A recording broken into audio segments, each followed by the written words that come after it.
Hello friends, welcome back to my channel. उम्मीद करती हूँ कि आप सब अच्छे होंगे। तो जैसे कि आप जानते हैं कि कल से हमने नई कहानी के ऊपर चर्चा शुरू करी है। तो जिस कहानी के ऊपर हमने चर्चा शुरू करी है वो है फणीश्वर नाथ रेणु द्वारा रचित तीसरी कसम कहानी। इस कहानी का जो कथा सार है, जिसको आप सारांश, सार और कथा वस्तु भी कहते हैं, ये हमने कल की वीडियो में समझा था। तो अगर आप में से किसी ने मेरी वीडियोस नहीं देखी हैं तो आप मेरे चैनल पर जाके देख सकते हैं। इस चैनल के माध्यम से आपको हिंदी रचनाओं की सरल से सरल व्याख्या और उन सभी रचनाओं के महत्वपूर्ण प्रश्न उपलब्ध होंगे। तो आप इसके लिए मेरा चैनल सब्सक्राइब कर सकते हैं। तो बिना किसी देरी के आज की वीडियो शुरू करते हैं। आज की जो वीडियो होने वाली है उसमें हम इस कहानी के जो मुख्य पात्र हैं उसके चरित्र चित्रण को उदाहरण स्वरूप समझेंगे। तो आइए शुरू करते हैं। जब भी मैं आपको चरित्र चित्रण या भाषा संबंधी प्रश्न करवाती हूँ तो ये मैं हमेशा अपनी वीडियोस में कहती हूँ कि जब भी आप अपनी परीक्षा में भाषा संबंधी या चरित्र चित्रण संबंधी उत्तर लिख रहे हो तो आपको उसका उत्तर उदाहरण स्वरूप लिखना होता है। भाषा शैली और चरित्र चित्रण का जो प्रश्न है वो आपका 12 या 14 नंबर में देखने को मिलता है और ये महत्वपूर्ण प्रश्न होता है।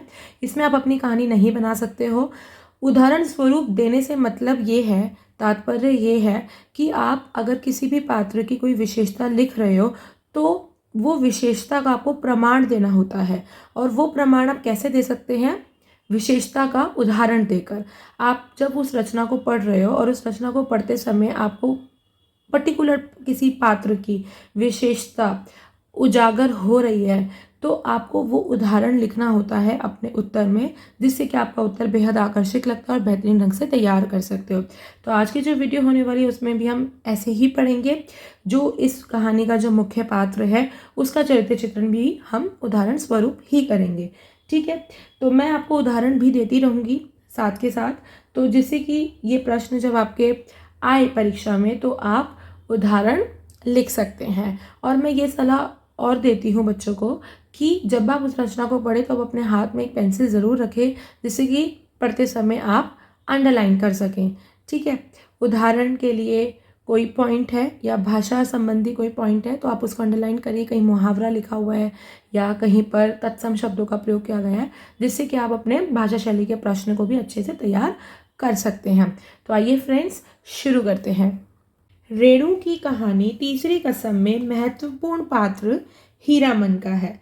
तो जैसे कि आप सभी जानते हैं, जब आपने कहानी ये पढ़ी होगी तो आप ये बखूबी जानते होंगे कि इस कहानी का जो महत्वपूर्ण पात्र है वो है हीरामन। कहानी शुरू से अंत तक इसी के चारों ओर घूमती है। रेणु की कहानियों में भले ही अंचल विशेष के महत्व को दिखाया गया है। अंचल विशेष का मतलब होता है कि ग्रामीण क्षेत्र, ठीक है, आंचलिक क्षेत्र, इसको हम अंचल विशेष भी कहते हैं, जिसमें गांव का क्षेत्र दिखाया गया होता है, ग्रामीण क्षेत्रों का चित्रण किया गया होता है।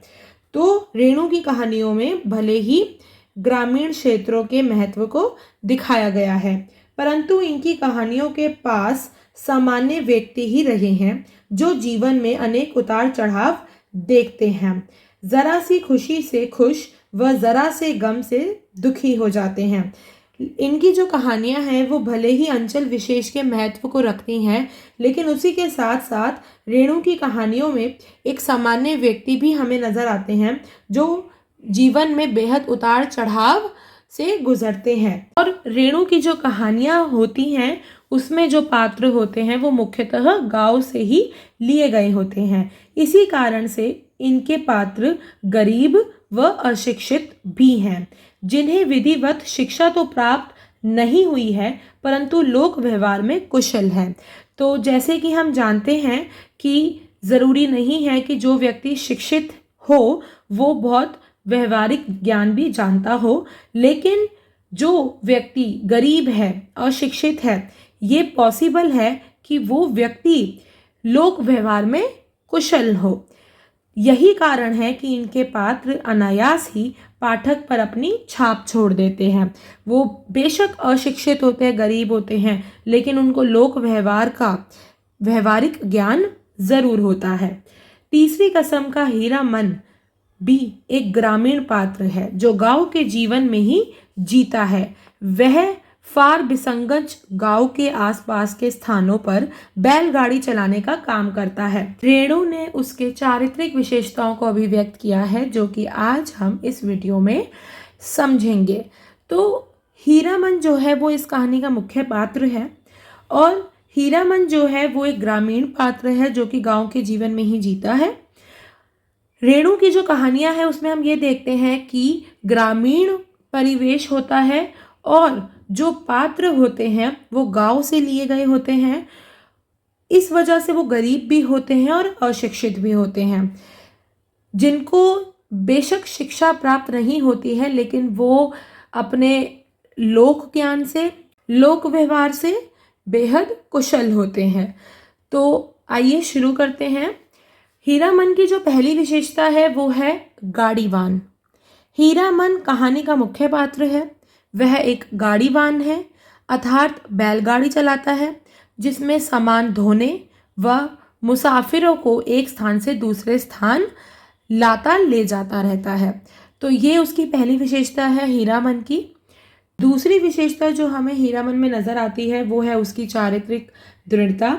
हीरामन के व्यक्तित्व में चारित्रिक सुदृढ़ता है। उसका विवाह बचपन में ही हो चुका है, परंतु वह दोबारा विवाह नहीं करना चाहता है क्योंकि वह स्वयं 40 का हो चुका है, और यदि विवाह होगा तो निश्चित ही 5-7 साल की लड़की के साथ। इस स्थिति का अंकन लेखक ने कहानी में इस प्रकार करा है, जो कि हम उदाहरण स्वरूप देखेंगे। तो कहानी में हमें उसकी जो चारित्रिक दृढ़ता है वो हमें तब नजर आती है जब कहानी में ये दृश्य आता है। हीरामन को आदमी दुल्हन का चेहरा याद नहीं। दूसरी शादी न करने के अनेक कारण हैं। भाभी की जिद कुमारी लड़की से ही हीरामन की शादी करवाएगी। कुमारी का मतलब ही हुआ 5-7 साल की लड़की। कौन मानता है सरदा कानून? कोई लड़की वाला 2 ब्याह को अपनी लड़की गरज में पढ़ने पर ही दे सकता है। भाभी उसकी 3 संत कर बैठी है, सो बैठी है। भाभी के आगे भैया की भी नहीं चलती। अब हीरामन ने तय कर लिया है, शादी नहीं करेगा। कौन बलाए मोल लेने जाए? तो बलाए का मतलब होता है कौन मुसीबत मोल ले। ब्याह करके फिर गाड़ी वाला क्या करेगा? कोई और सब कुछ छूट जाए, गाड़ी वानी नहीं छोड़ सकता हीरामन। तो यहाँ पर हीरामन ये कह रहा है कि वो गाड़ी वानी नहीं छोड़ सकता, गाड़ी चलाना नहीं छोड़ सकता, बैलगाड़ी अपनी नहीं छोड़ सकता। ठीक है, यहाँ पर हीरामन की चारित्रिक दृढ़ता का पता चलता है जब उसकी गाड़ी में औरत सवारी की लदनी होती है, जो कि नौटंकी में काम करती है। यहाँ पर बात हो रही है हीराबाई की, परंतु फिर भी उसका मन चंचल नहीं होता है, बल्कि सफर के दौरान हीराबाई को रास्ते में मिल रहे गाड़ी वालों व अन्य लोगों की नजर से बचाता है। गाड़ी वाला के पूछने पर कि मेरा छूटा है, वह कहता है कि उसकी गाड़ी में ससुराल जाती हुई लड़की है और न जाने कौन सा गांव बता रही है। इसी तरह नौटंकी देखते हुए जब कोई हीराबाई को गाली देता है, बड़ी नेम वाली रंडी कहता है, तो वह लड़ पड़ता है। अतः हीरामन की चारित्रिक दृढ़ता का हमें इस उदाहरण से पता चलता है। तो मैंने आपको उदाहरण स्वरूप ये विशेषता बताई है। जब आप अपना उत्तर तैयार करें तो आपको यही उदाहरण लिखना होगा।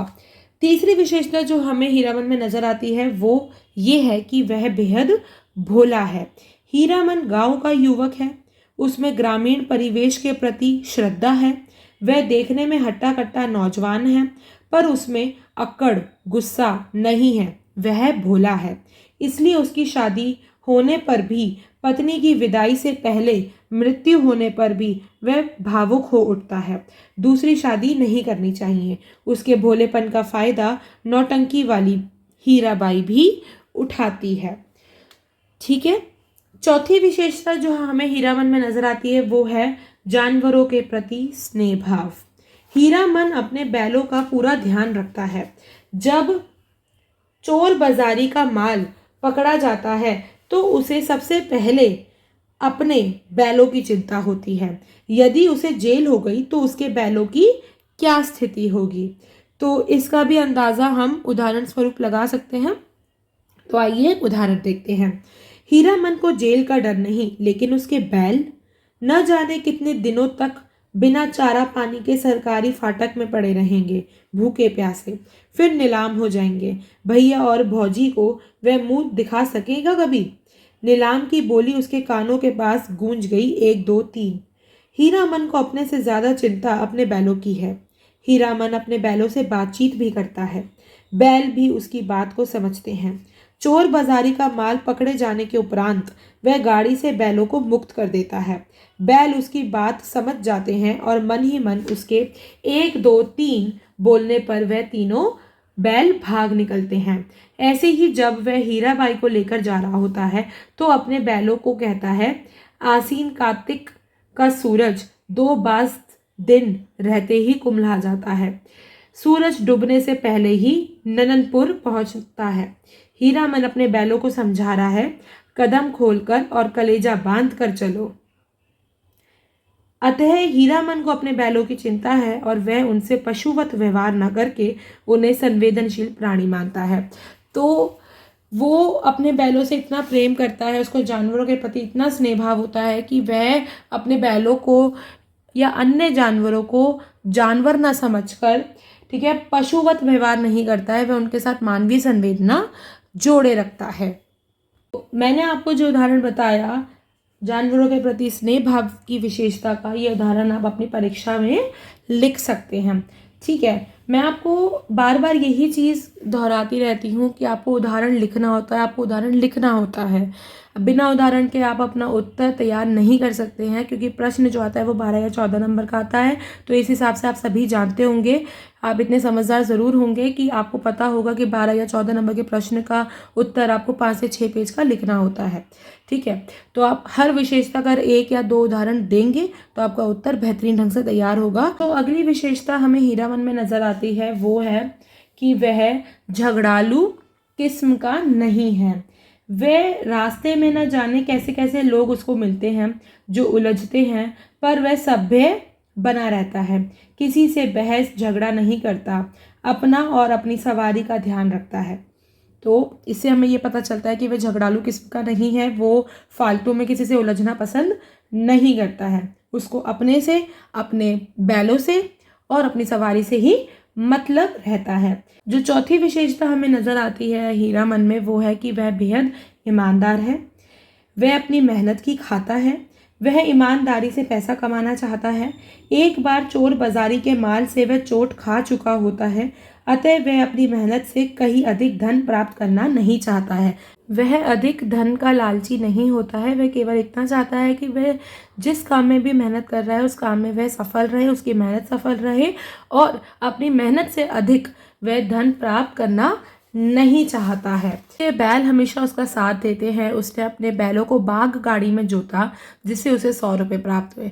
तो जब हम कहानी को पढ़ते हैं तब हम ये देखते हैं कि जब हीरामन की जो गाड़ी होती है वो चोरी हो गई होती है, तो वो बाग गाड़ी को जोतता है, जिससे उसको जो भी भाड़ा मिलता है उससे वह अपनी गाड़ी बनाता है। तो इससे हमें पता चलता है कि वो बेहद ईमानदार है।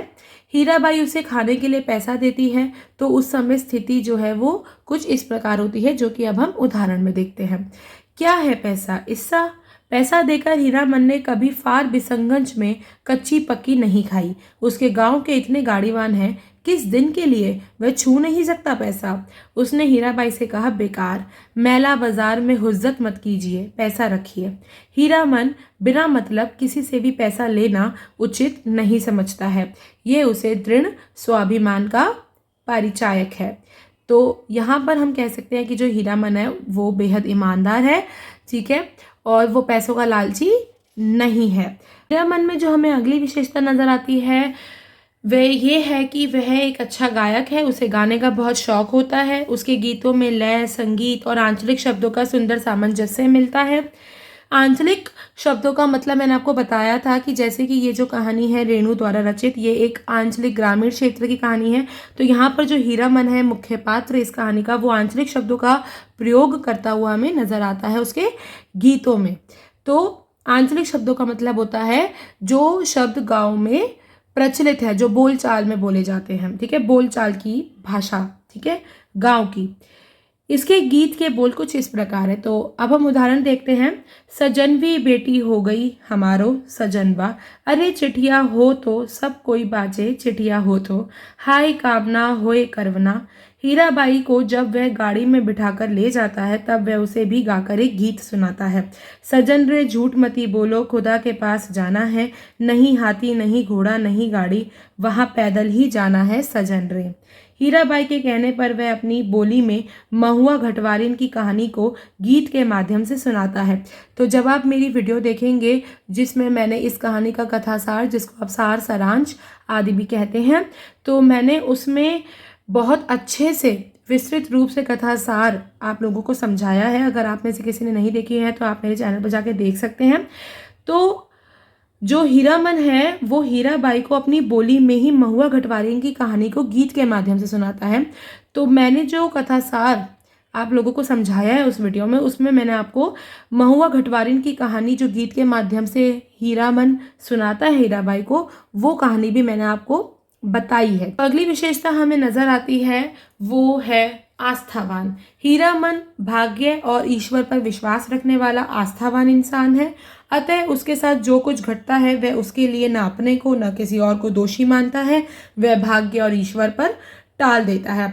इसका हम उदाहरण देख सकते हैं जहाँ पर कहानी में ये लिखा गया है, भगवान जाने क्या लिखा है इस बार उसकी किस्मत में। गाड़ी जब पूरब की ओर मुड़ी, एक टुकड़ा चांदनी उसकी गाड़ी में समा गई। सवारी की नाम पर एक जुगनू जगमग उठा। हीरामन को सब कुछ रहस्य में अजगुत लग रहा है। सामने चंपा नगर से सिंधिया गांव तक फैला हुआ मैदान, कहीं डाकिन पिशाचिन तो नहीं। यहाँ तक कि वह जो गीत गाता है उसमें भी वह भाग्य की ही बात करता है। सजनवा बैरी हो गए हमारे, चिटिया हो तो हर कोई बाचे, भाग्य न बाचे कोई। ये सभी विशेषताएं हमें हीरामन के चरित्र में नजर आती हैं। ये प्रश्न बेहद इंपॉर्टेंट है परीक्षा के लिए, तो आप सब इसको उदाहरण स्वरूप ही तैयार कीजिएगा। हीरामन की विशेषताएं हमारी यहीं पे समाप्त होती है। मैं उम्मीद करती हूँ कि आपको सारी विशेषता उदाहरण स्वरूप समझ आ गई हो। आप अपना उत्तर इससे बेहतरीन ढंग से तैयार कर सकते हैं। मिलते हैं किसी नए महत्वपूर्ण प्रश्न के साथ, किसी नई रचना के साथ। तब तक के लिए गुड बाय।